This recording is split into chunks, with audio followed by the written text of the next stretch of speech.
to challenge some persistent traditional views on early Coptic dialects and to present an alternative interpretations.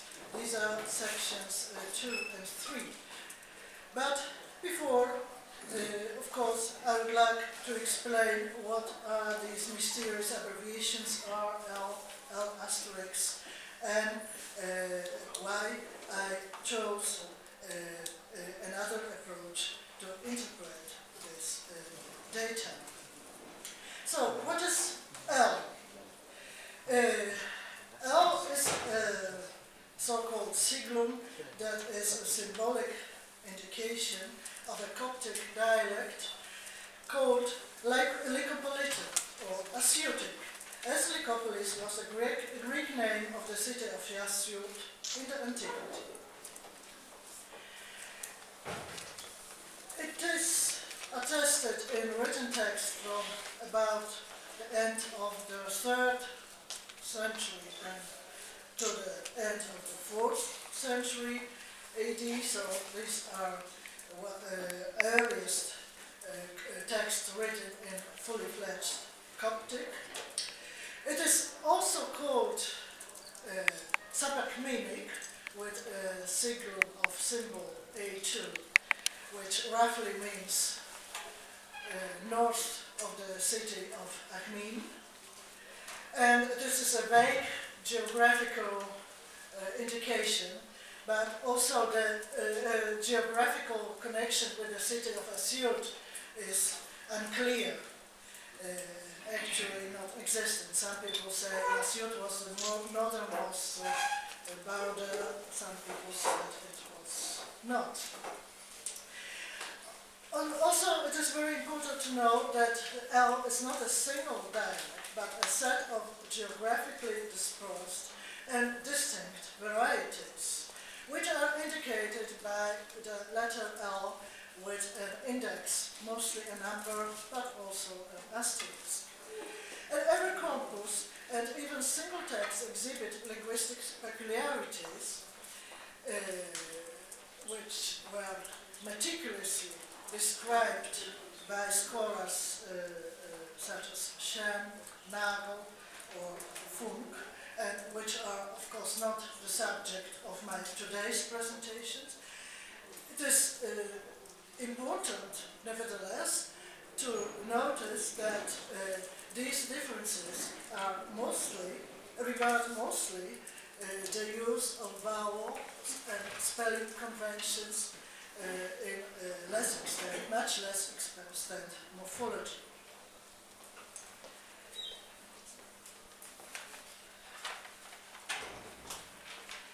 What is L asterisk?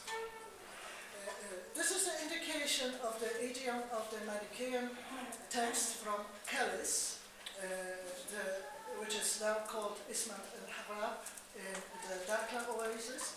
These texts are dated to the second half of the 4th century, are one of the oldest corpus of Coptic texts. They are edited for the most part by A.M. Gardner and his collaborators, and Wolf-Peter Funk wrote again a very detailed description of the linguistic features of this special idiom. Now I would like to justify the social-linguistic perspective which I have chosen for this presentation. As I have already said, there is no clear geographical locality or region to which these varieties can be pinpointed.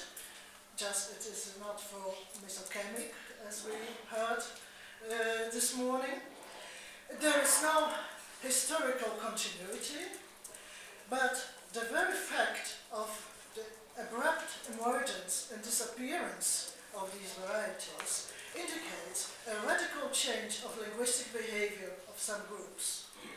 And change of linguistic behavior is basically a social phenomenon. So for this presentation, I I was inspired by, among other, social dialectology and historical social linguistics, social networks analysis and its social linguistics applications, and for some subjects, context linguistics and studies of literacy and orality.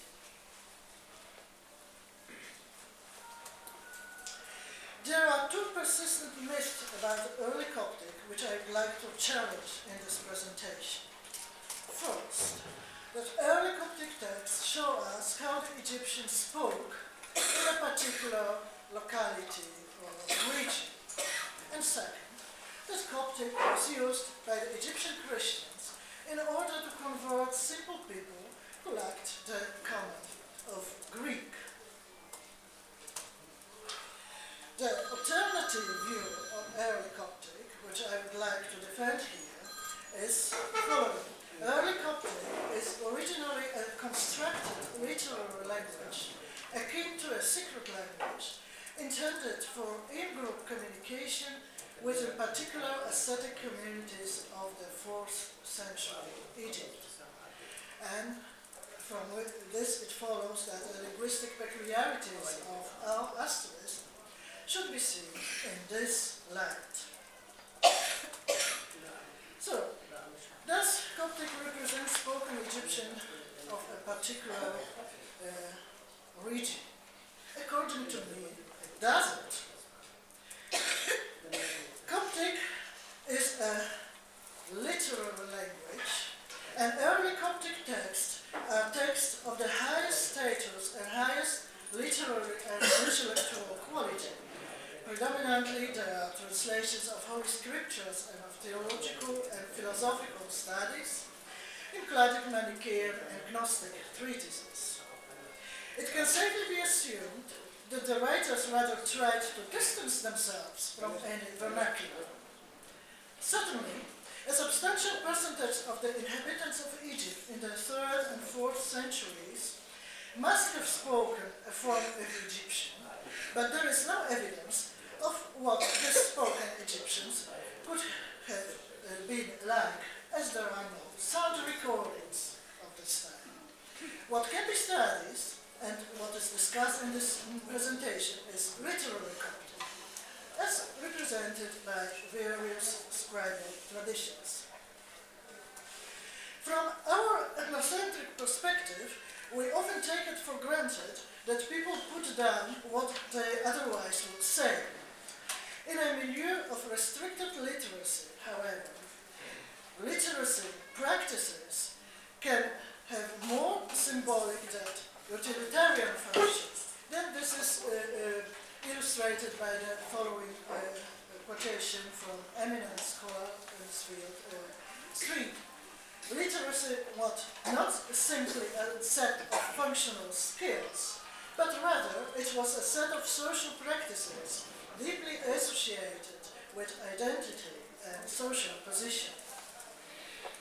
Even in modern highly standardized languages, considerable differences exist between spoken and written language varieties, as we know from Arabic, for instance. This was even more so in antiquity, when access to literacy was limited. Being literate was the exclusive privilege of the upper strata of society who could afford education and for whom literacy was not only a question of practical needs, but also of social and cultural considerations, such as the expression of a certain lifestyle. There also exist letters from Meletian and Manichaean communities. But even in the case of letters, the utilitarian functions of text, that is, conveying the message, was considered subordinate to the symbolic one, that is, evoking the shared social background and cultural heritage of the interactors. A characteristic example of this superiority of the symbolic function are some Coptic letters which contain salutary formulas only. The business-like part of the message was not considered worthy or putting down, and had to be delivered orally by the bearer of the letter. the use of formulae. Each genre of written text, for instance letters or inscriptions, had its own specific conventions in this respect. Consequently, formulaic language use facilitated the symbolic functions of text, as it allowed both the author and the addressee mutual recognition as members of the educated milieu. This is very clear in the case of the letters from Calais, in which these formulae are more often than not in Greek. Was Coptic used, the second question, to convert Egyptians lacking the common to Greek? It is remarkable that from the very beginning, Coptic texts are written in a mature literary idiom in which even the most complicated subject matter can be expressed. And so my answer to this question must be in the negative. This functional versatility of Coptic came at a price. Coptic writers had to adopt Greek literary genres, argumentative structures, and rhetorical figures, and to handle new intellectual notions for which they had to borrow numerous Greek words. For instance, in the Calais text, 25% of the vocabulary is of Greek origin. Therefore, these writings were simply incomprehensible for people without a thorough Hellenistic education. In a culture characterized by restricted literacy, and its late antique Egypt, conversions, even of individuals, were primarily a social process which was most likely brought about by the influence of social networks. An obvious question presents itself at this moment. Who were the writers of these early Coptic texts, and for whom these texts were intended? The end of the 3rd century and the first half of the 4th saw the rise of ascetic communities in Egypt, Catholic, Manichaean, Meletian, or Gnostic communities. It is within these communities that the locus of the sociolinguistic change, which led to the rise of Coptic, can be situated. As is well known, these pioneers of the monastic movements consciously distanced themselves from their original social milieu and networks in order to create an alternative lifestyle that can only be characterized as innovative in the extreme. Part of this alternative lifestyle might have been divergent linguistic behavior, in this case, the use of Coptic in writing. To put it somewhat sharply, literary Coptic was, in my view, constructed not in order to convert Egyptian peasants, but to discuss new ideas with like-minded, well-educated counter-culturists. One of these counter-culturist groups were the Manichaeans from Calais. Linguistic changes follow scenarios known from other changes in human behavior, scenarios that have been the subject of much research within the framework of social network analysis. As argued by John Milroy, linguistic innovators are typically peripheral members of their community who are often perceived as anti-conforming to the point of deviance. For potential innovators, it is important not to have particularly strong ties within one particular community, but to have multiple weak ties with members of various communities. Thanks to the multiple and rather loose contacts or ties with people from many communities, such peripheral members become aware of new ideas and can possibly become inspired by them. Consequently, they can function as bridges through which information and influence are diffused. In contrast, having strong ties with other members favors norm-enforcing behavior and quite disfavors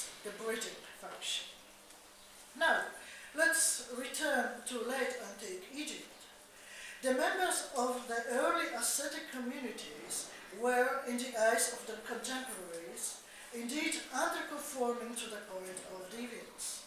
But it is also important to emphasize the ambivalent social situation of the members of these alternative groups. On the one hand, they had to weaken their social ties with broad layers of the population, but on the other, they had to forge new strong ties within their own community. This ambivalence had clear correlates in the linguistic behavior of the members of these groups, as far as the use of Coptic is concerned.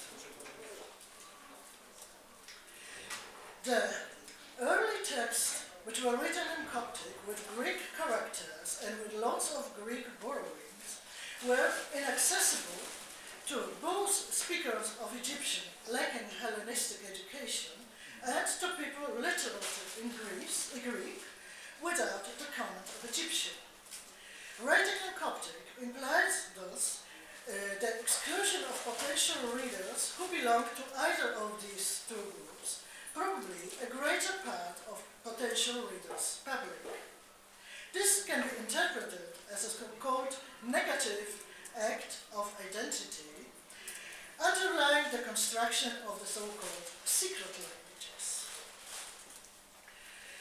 Another important function of a secret language, besides the exclusions of outsiders, is to confirm the shared social identity of the group members and their mutual solidarity. These are positive acts of identity. In this context, it is significant that potential adepts of the new way of writing could not rely on the traditional system of education, limited as it was to teaching of the Greek legends.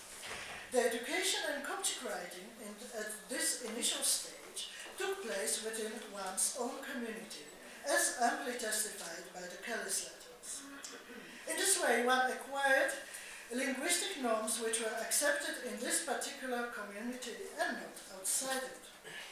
At least two conspicuous linguistic properties of early Coptic are generally acknowledged as facilitating the expression of shared social identity. A well-known feature of linguistic behavior in close-knit communities is the cultivation of local standard of pronunciation or spelling, since even slight differences allow to distinguish the members of the in-group from outsider, as we all know from our daily experience too. This seems to be reflected, at least to some extent, in a considerable dialectal variation between the early Coptic text corpora. To which degree this variation reflects the actual speaking habits and to which the local scribal tradition and spelling conventions is not so important. What counts is the very fact that these particular traditions were cherished within the individual communities. Thanks to such linguistic strategies, as a rule meaningless for outsiders, the members of a given community could give expression to their shared experience and solidarity. In other words, early Coptic dialect and sub-dialect boundaries can probably better be considered social boundaries or communities boundaries. This reconsideration of early Coptic dialects explain two things. First, that letters of the members of the Kelly's community, written in several regions of Upper Egypt, were linguistically so conspicuously uniform among themselves. And second, that the Kelly's texts are at the same time significantly different from other texts in the so-called Lycopolitan dialect. These other texts originate, according to this line of reasoning, from different communities. According to social network theory, geographical considerations are of less importance than social and relational ones. Another well-known feature which points to a constructed character of early Coptic is the ample but arbitrary use of Greek lexical borrowings. Much research on language contact has conclusively demonstrated that the gap theory according to which the function of borrowed words is to fill lexical gaps in the recipient's language, is only one part of the story. At least equally important is the symbolic function of borrowing to signal one's cultural identity. An interesting property of a constructed code, as opposed to one which arises as a result of organic borrowing over an extended period of time, are different restrictions on lexical borrowing. In the case of deliberately constructed code, the variety thus obtained displays some lexical idiosyncrasies, stylistic variation, or words of native stock where one expects borrowed ones.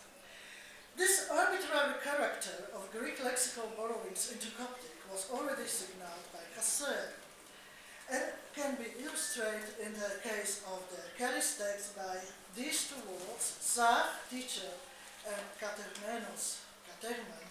Zach was one of the teacher of the highest rank in the Manichaean hierarchy, and these were people traveling between several countries and internationally oriented. Such a person is here indicated by a native word, while catechumenary were the lowest rank, and these were actually fellow villagers.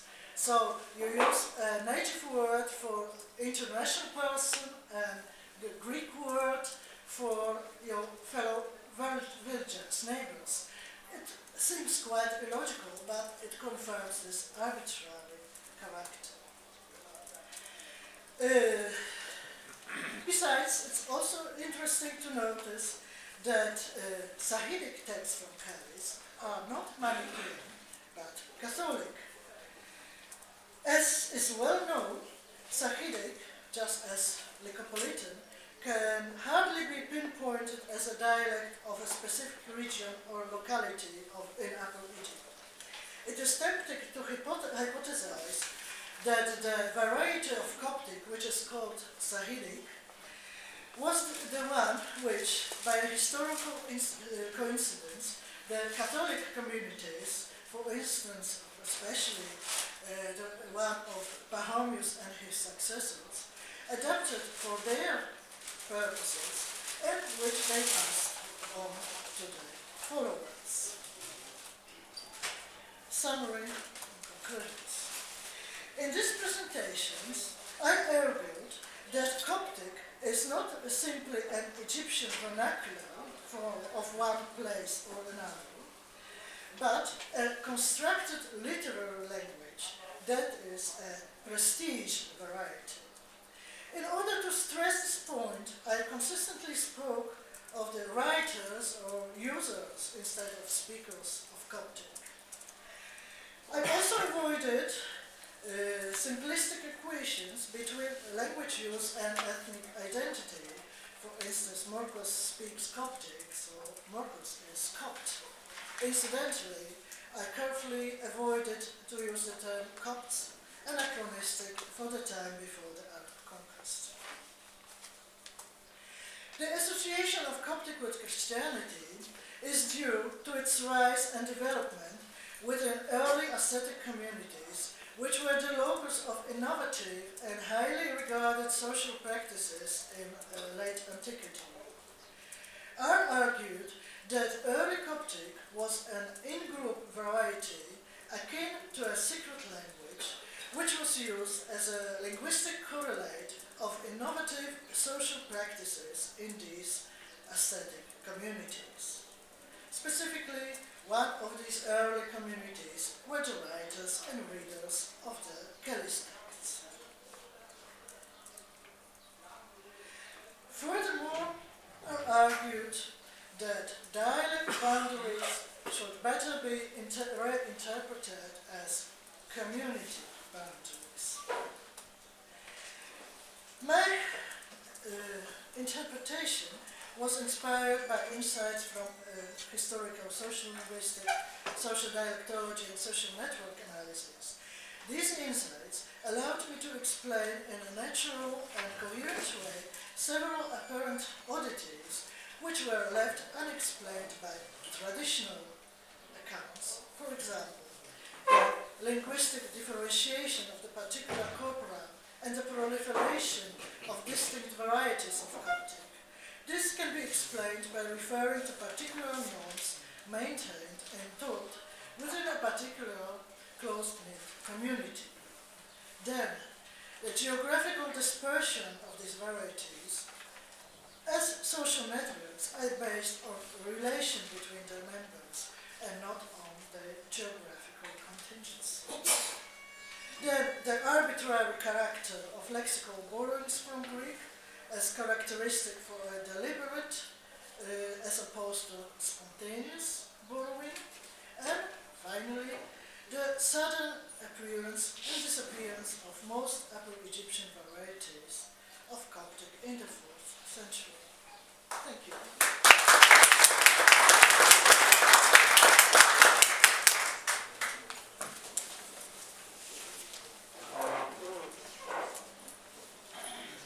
Thank you very much for this new approach to Coptic dialects. And yeah, by the late 70s and early 80s, the Coptic dialects began to be a complicated issue.